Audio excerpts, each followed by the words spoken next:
Rip Van Winkle by Washington Irving. Whoever has made a voyage up the Hudson must remember the Catskill Mountains.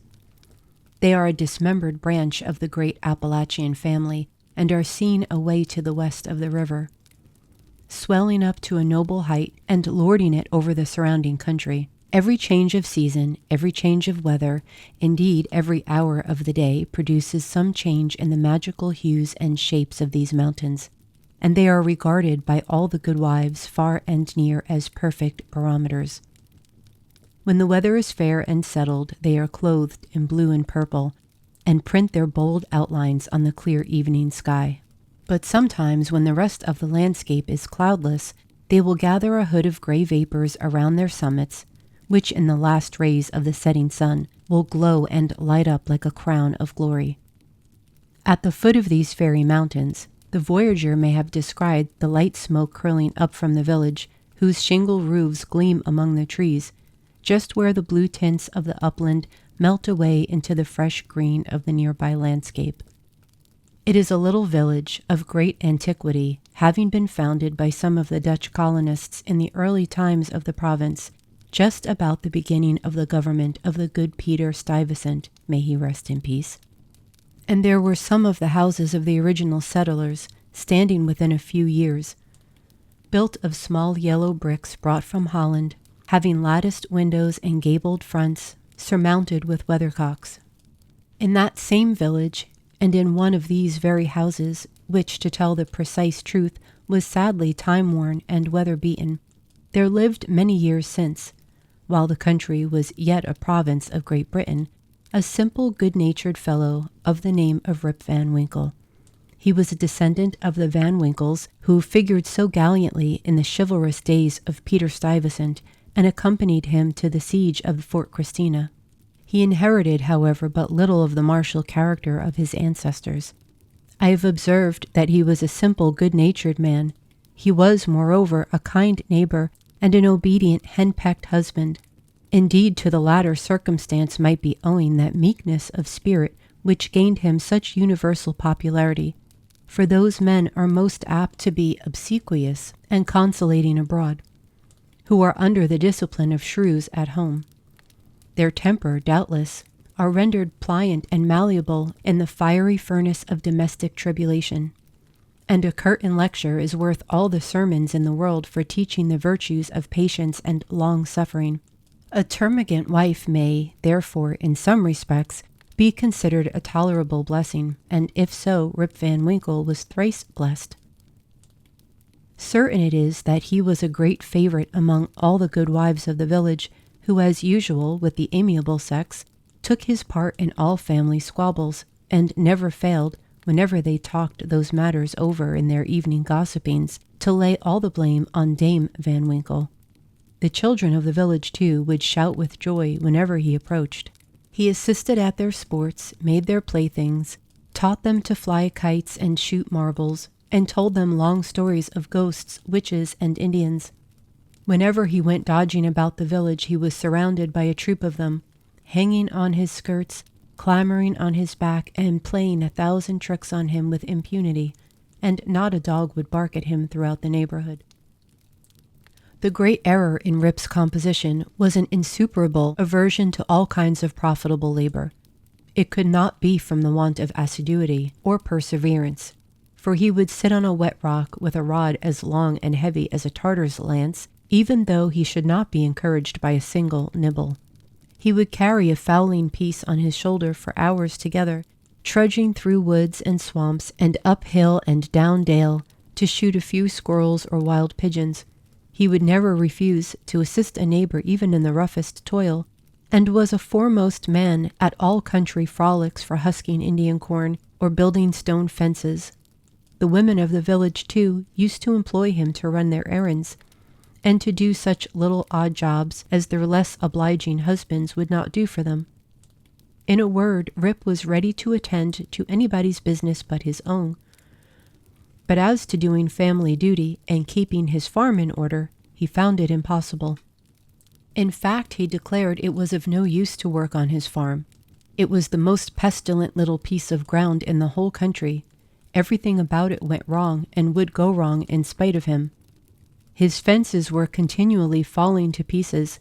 His cow would either go astray or get among the cabbages. Weeds were sure to grow quicker in his fields than anywhere else. The rains always made a point of setting in just as he had some outdoor work to do, so that though his patrimonial estate had dwindled away under his management, acre by acre, until there was little more left than a mere patch of Indian corn and potatoes, yet it was the worst conditioned farm in the neighborhood. His children, too, were as ragged and wild as if they belonged to nobody. His son Rip, an urchin begotten in his own likeness, promised to inherit the habits, with the old clothes of his father. He was generally seen trooping like a colt at his mother's heels, equipped in a pair of his father's cast-off galligaskins, which he had much ado to hold up with one hand, as a fine lady does her train in bad weather. Rip Van Winkle, however, was one of those happy mortals of foolish, well-oiled dispositions who take the world easy, eat white bread or brown, whichever can be got with the least thought or trouble, and would rather starve on a penny than work for a pound. If left to himself, he would have whistled life away in perfect contentment, but his wife kept continually dinning in his ears about his idleness, his carelessness, and the ruin he was bringing on his family. Morning, noon, and night, her tongue was incessantly going, and everything he said or did was sure to produce a torrent of household eloquence. Rip had but one way of replying to all lectures of the kind, and that, by frequent use, had grown into a habit.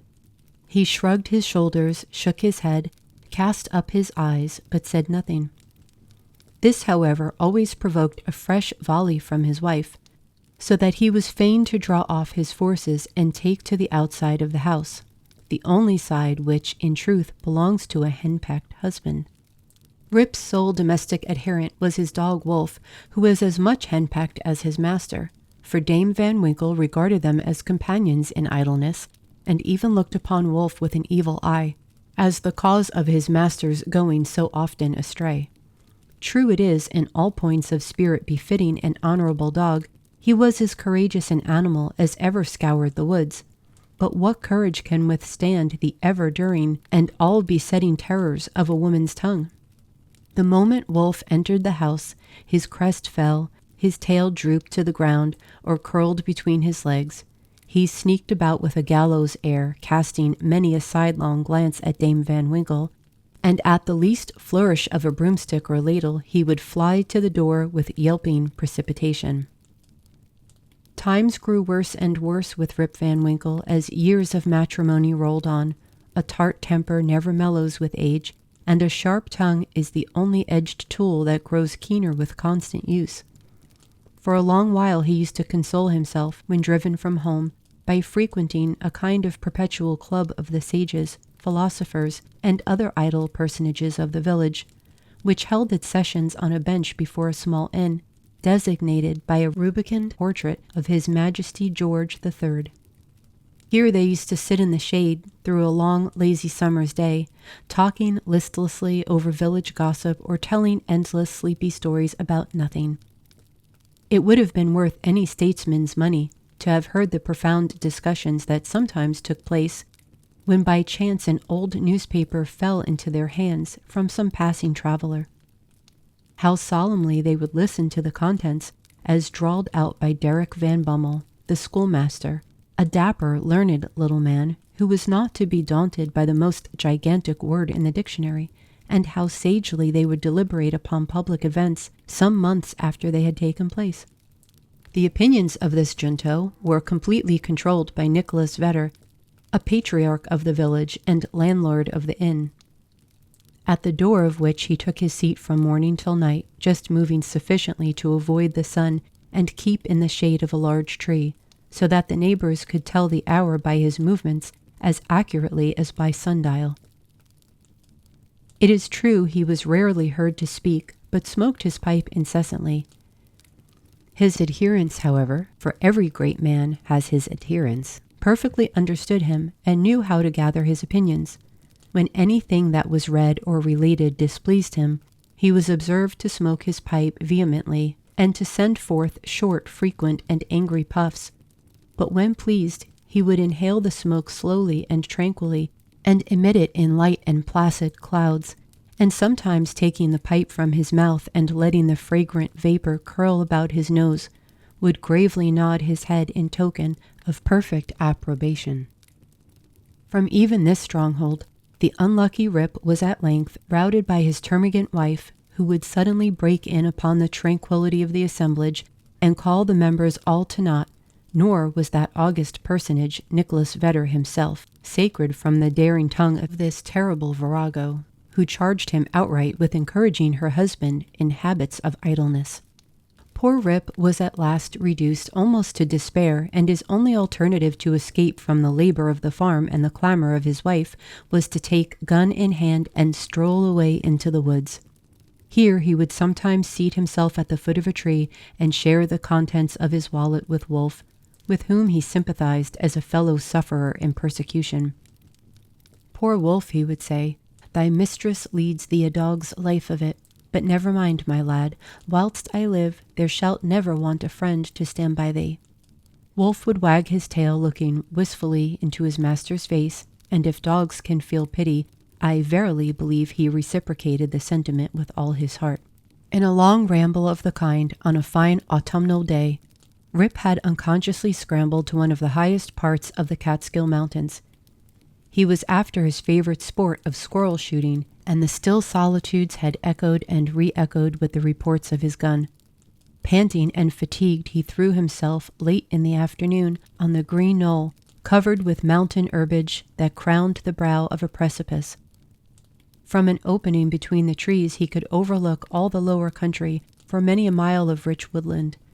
He saw at a distance the lordly Hudson, far, far below him, moving on its silent but majestic course, with the reflection of a purple cloud, or the sail of a lagging bark, here and there sleeping on its glassy bosom, and at last losing itself in the blue highlands. On the other side he looked down into a deep mountain glen, wild, lonely, and shagged, the bottom filled with fragments from the impending cliffs, and scarcely lighted by the reflected rays of the setting sun. For some time Rip lay musing on this scene. Evening was gradually advancing. The mountains began to throw their long blue shadows over the valleys. He saw that it would be dark long before he could reach the village, and he heaved a heavy sigh when he thought of encountering the terrors of Dame Van Winkle.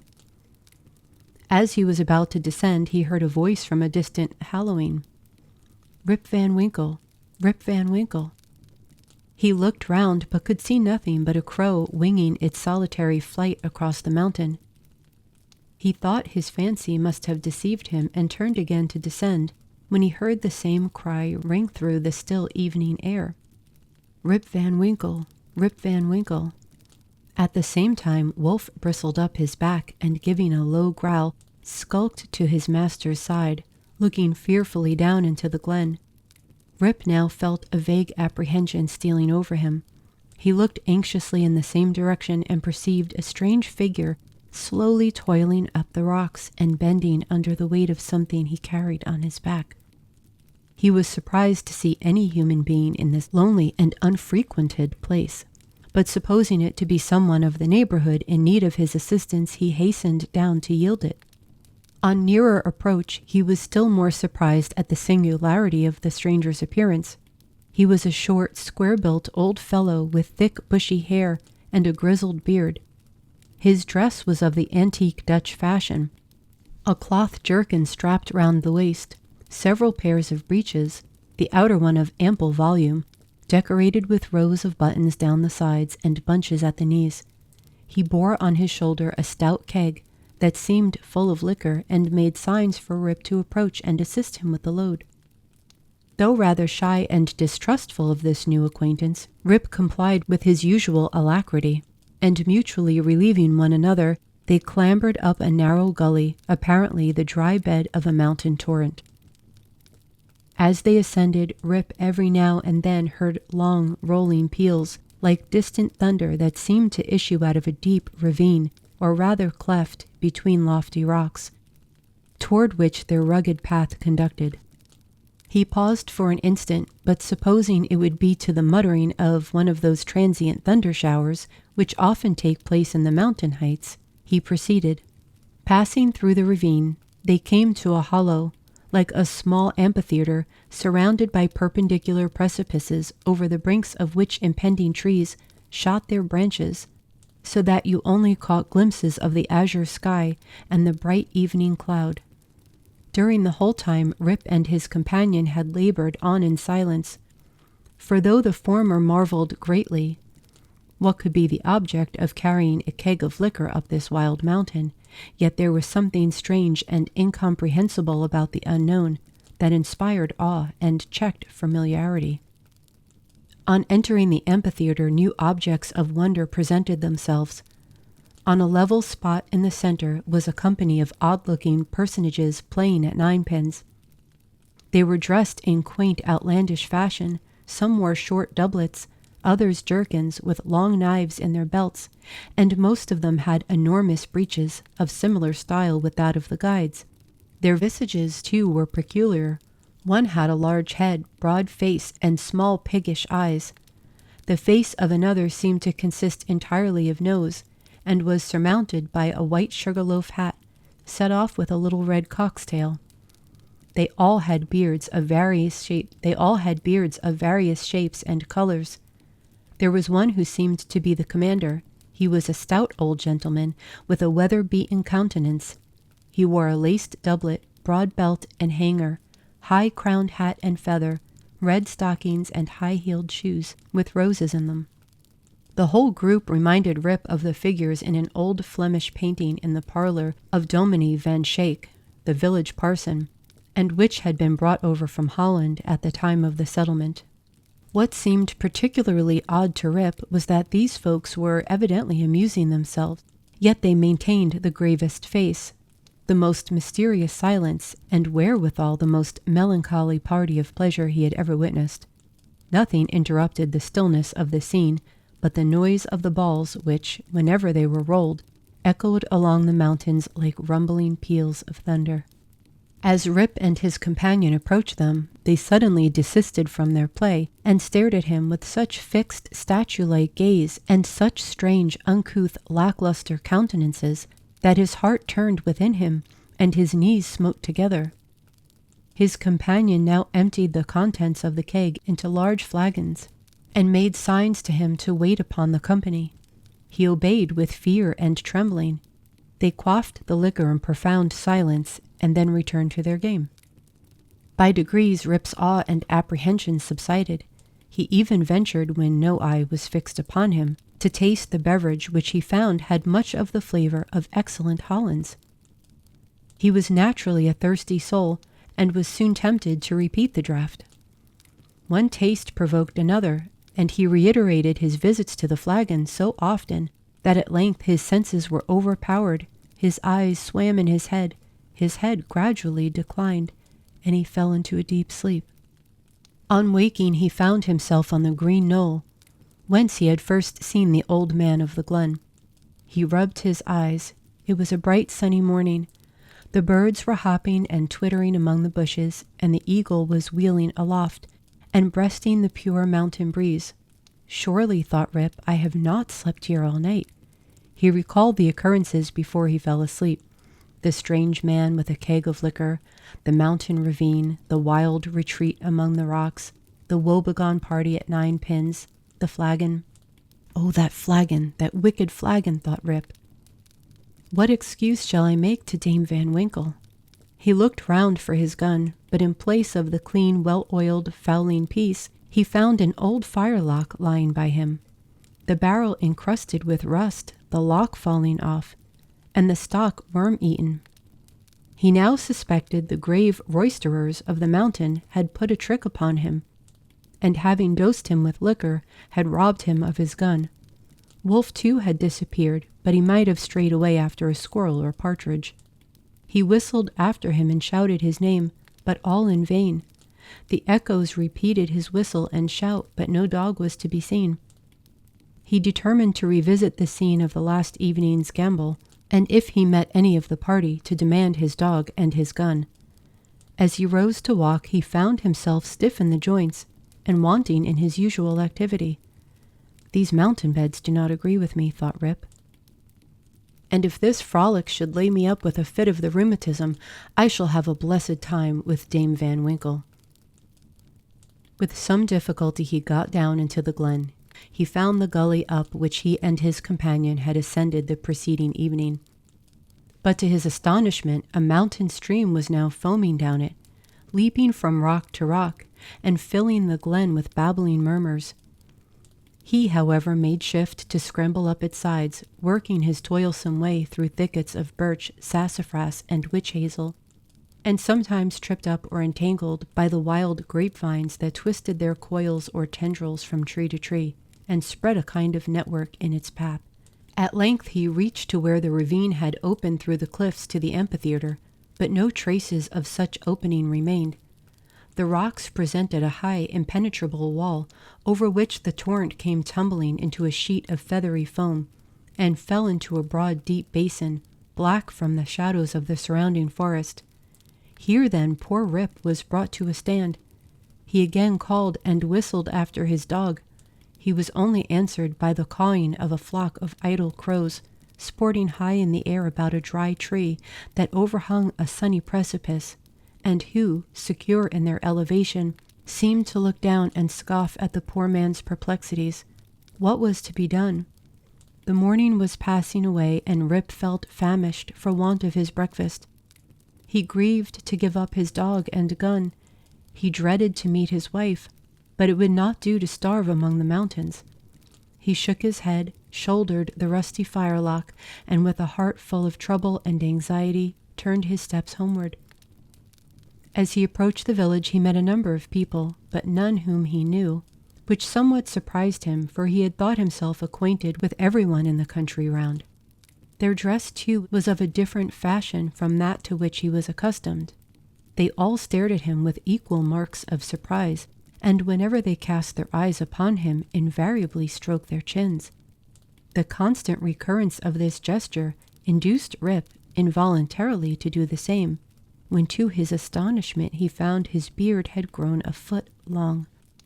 He now entered the skirts of the village. A troop of strange children ran at his heels, hooting after him and pointing at his gray beard.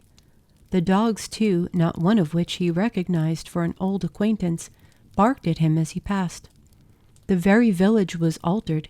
It was larger and more populous. There were rows of houses which he had never seen before, and those which had been familiar haunts had disappeared. Strange names were over the doors, strange faces at the windows. Everything was strange. His mind now misgave him. He began to doubt whether both he and the world around him were not bewitched. Surely this was his native village, which he had left but the day before. There stood the Catskill Mountains. There ran the Silver Hudson at a distance. There was every hill and dale precisely as it had always been. Rip was sorely perplexed. That flagon last night, thought he, has addled my poor head sadly. It was with some difficulty that he found the way to his own house, which he approached with silent awe, expecting every moment to hear the shrill voice of Dame Van Winkle. He found the house gone to decay, the roof fallen in, the windows shattered, and the doors off the hinges. A half-starved dog that looked like Wolf was skulking about it. Rip called him by name, but the cur snarled, showed his teeth, and passed on. This was an unkind cut indeed. My very dog, sighed poor Rip, he has forgotten me. He entered the house, which, to tell the truth, Dame Van Winkle had always kept in neat order. It was empty, forlorn, and apparently abandoned. The desolateness overcame all his connubial fears. He called loudly for his wife and children. The lonely chambers rang for a moment with his voice, then all again was silence. He now hurried forth and hastened to his old resort, the village inn, but it too was gone. A large, rickety wooden building stood in its place, with great gaping windows, some of them broken and mended with old hats and petticoats, and over the door was painted the Union Hotel by Jonathan Doolittle. Instead of the great tree that used to shelter the quiet little Dutch inn of yore, There now was reared a tall, naked pole with something on the top that looked like a red nightcap, and from it was fluttering a flag, on which a singular assemblage of stars and stripes. All of this was strange and incomprehensible. He recognized on the sign, however, the ruby face of King George, under which he had smoked so many a peaceful pipe. But even this was singularly metamorphosed. The red coat was changed for one of blue and buff. A sword was held in the hand instead of a scepter. The head was decorated with a cocked hat, and underneath was painted in large characters, General Washington. There was, as usual, a crowd of folk about the door, but none that Rip recollected. The very character of the people seemed changed. There was a busy, bustling, disputatious tone about it, instead of the accustomed phlegm and drowsy tranquillity. He looked in vain for the sage Nicholas Vedder, with his broad face, double chin, and fair long pipe, uttering clouds of tobacco smoke instead of idle speeches, or Van Bummel, the schoolmaster doling forth the contents of an ancient newspaper. In place of these, a lean, bilious-looking fellow, with his pocket full of handbills, was haranguing vehemently about rights of citizens, elections, members of Congress, liberty, Bunker's Hill, heroes of '76, and other words which were a perfect Babylonish jargon to the bewildered Van Winkle. The appearance of Rip, with his long grizzled beard, his rusty fowling piece, his uncouth dress, and an army of women and children at his heels, soon attracted the attention of the tavern politicians. They crowded round him, eyeing him from head to foot with great curiosity. The orator bustled up to him and, drawing him partly aside, inquired on which side he voted. Rip stared in vacant stupidity. Another short but busy little fellow pulled him by the arm and, rising on tiptoe, inquired in his ear whether he was Federal or Democrat. Rip was equally at a loss to comprehend the question, when a knowing, self-important old gentleman in a sharp cocked hat made his way through the crowd, putting them to the right and left with his elbows as he passed, and planting himself before Van Winkle, with one arm akimbo, the other resting on his cane, his keen eyes and sharp hat penetrating, as it were, into his very soul, demanded in an austere tone what brought him to the election with a gun on his shoulder and a mob at his heels, and whether he meant to breed a riot in the village. "Alas, gentlemen," cried Rip, somewhat dismayed, "I am a poor, quiet man, a native of the place, and a loyal subject of the king. God bless him." Here a general shout burst from the bystanders. "A Tory! A Tory! A spy! A refugee! Hustle him! Away with him!" It was with great difficulty that the self-important man in the cocked hat restored order, and, having assumed a tenfold austerity of brow, demanded again of the unknown culprit what he came there for, and whom he was seeking. The poor man humbly assured him that he meant no harm, but merely came there in search of some of his neighbors who used to keep around the tavern. "Well, who are they? Name them." Rip bethought himself a moment and inquired, "Where's Nicholas Vedder?" There was a silence for a little while, when an old man replied, in a thin, piping voice, "Nicholas Vedder? Why, he is dead and gone these 18 years. There's a wooden tombstone in the churchyard that used to tell all about him, but that's rotten and gone too." "Where's Brom Dutcher?" "Oh, he went off to the army in the beginning of the war. Some say he was killed at the storming of Stony Point. Others say he was drowned in a squall at the foot of Antony's Nose. I don't know, he never came back again." "Where's Van Bummel, the schoolmaster?" "He went off to the wars too, was a great militia general, and is now in Congress." Rip's heart died away at hearing of these sad changes in his home and friends, and finding himself thus alone in the world. Every answer puzzled him too, by treating of such enormous lapses of time, and of matters which he could not understand. War, Congress, Stony Point. He had no courage to ask after any more friends, but he cried out in despair, "Does nobody here know Rip Van Winkle?" "Oh, Rip Van Winkle!" exclaimed two or three. "Oh, to be sure! That's Rip Van Winkle yonder, leaning against the tree." Rip looked and beheld a precise counterpart of himself as he went up the mountain. apparently as lazy and certainly as ragged. The poor fellow was now completely confounded. He doubted his own identity and whether he was himself or another man. In the midst of his bewilderment, the man in the cocked hat demanded who he was and what was his name. "God knows," exclaimed he, at his wit's end. "I'm not myself. I'm somebody else. That's me yonder. No, that somebody else got into my shoes. I was myself last night, but I fell asleep on the mountain, and they've changed my gun, and everything's changed, and I'm changed, and I can't tell what's my name or who I am." The bystanders began now to look at each other, nod, wink significantly, and tap their fingers against their foreheads.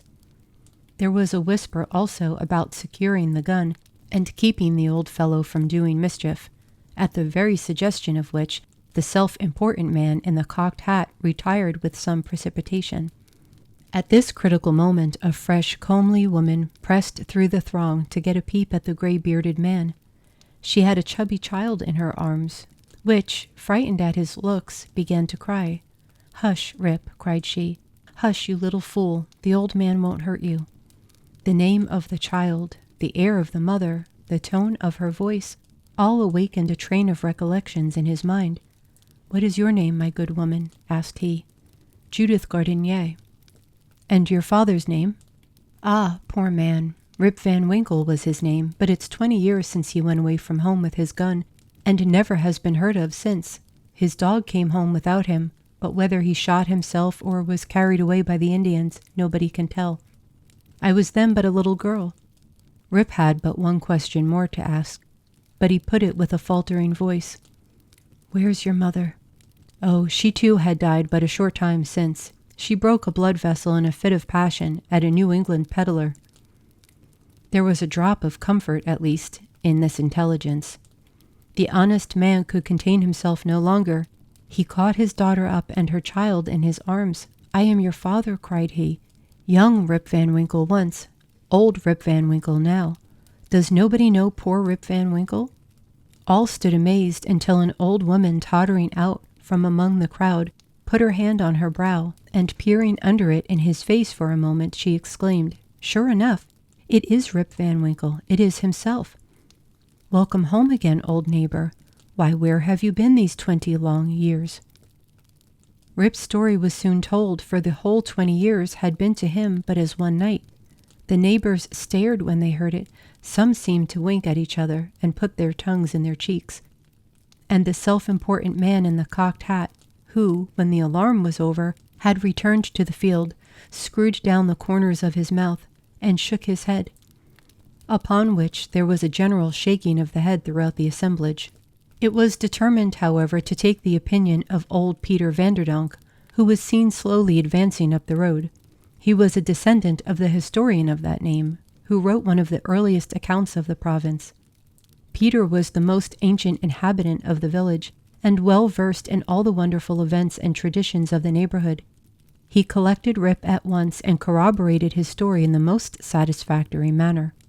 He assured the company that it was a fact, handed down from his ancestor the historian, that the Catskill Mountains had always been haunted by strange beings, that it was affirmed that the great Hendrik Hudson, the first discoverer of the river and country, kept a kind of vigil there every 20 years, with his crew of the Half Moon, being permitted in this way to revisit the scenes of his enterprise, and keep a guardian eye upon the river, and the great city called by his name, that his father had once seen them in their old Dutch dresses playing at ninepins in a hollow of the mountain, and that he himself had heard, one summer afternoon, the sound of their balls like distant peals of thunder. To make a long story short, the company broke up and returned to the more important concerns of the election. Rip's daughter took him home to live with her. She had a snug, well-furnished house and a stout, cheery farmer for a husband, whom Rip recollected from one of the urchins that used to climb upon his back. As to Rip's son and heir, who was the ditto of himself, seen leaning against the tree, he was employed to work on the farm, but evinced an hereditary disposition to attend to anything else but his business. Rip now resumed his old walks and habits. He soon found many of his former cronies, though all rather the worse for the wear and tear of time. and preferred making friends among the rising generation, with whom he soon grew into great favor. Having nothing to do at home, and being arrived at that happy age when a man can be idle with impunity, he took his place once more on the bench at the inn door, and was reverenced as one of the patriarchs of the village, and a chronicle of the old times before the war. It was some time before he could get into the regular track of gossip, or could be made to comprehend the strange events that had taken place during his torpor. How there had been a revolutionary war, that the country had thrown off the yoke of old England, and that instead of being a subject to His Majesty George III, he was now a free citizen of the United States. Rip, in fact, was no politician. The changes of states and empires made but little impression on him, but there was one species of despotism under which he had long groaned, and that was petticoat government. Happily, that was at an end. He had got his neck out of the yoke of matrimony, and could go in and out whenever he pleased, without dreading the tyranny of Dame Van Winkle.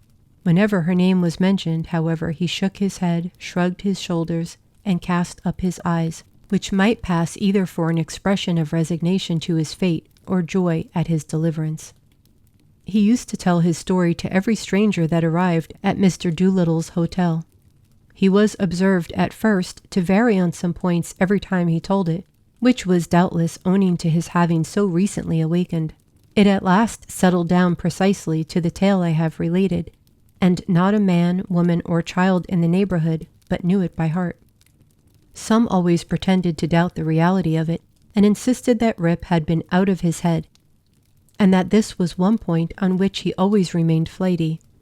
The old Dutch inhabitants, however, almost universally gave it full credit. Even to this day, they never hear a thunderstorm of a summer afternoon about the Catskill, but they say Hendrik Hudson and his crew are at their game of ninepins, and it is a common wish of all henpecked husbands in the neighborhood, when life hangs heavy on their hands, that they might have a quieting draught out of Rip Van Winkle's flagon. The end.